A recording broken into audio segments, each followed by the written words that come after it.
Guys, good news! Sa wakas, magiging tatay na rin ako pero wait lang, isip lang ako yung magandang pangalan ng baby. Eh syempre, para lumaking mabait yan, kunin mo sa Bible. Judas. Ganon. Kilabutan ka ka, syempre dapat yung makabago naman.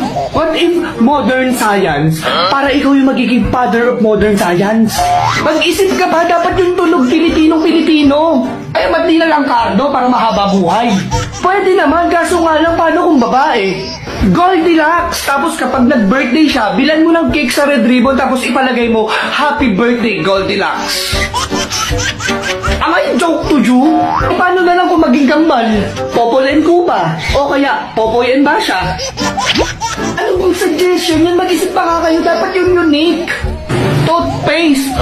Hindi. Dapat pala yung madali lang kabisaduhin. Madaling kabisaduhin. Pag babae, March, April o kaya May.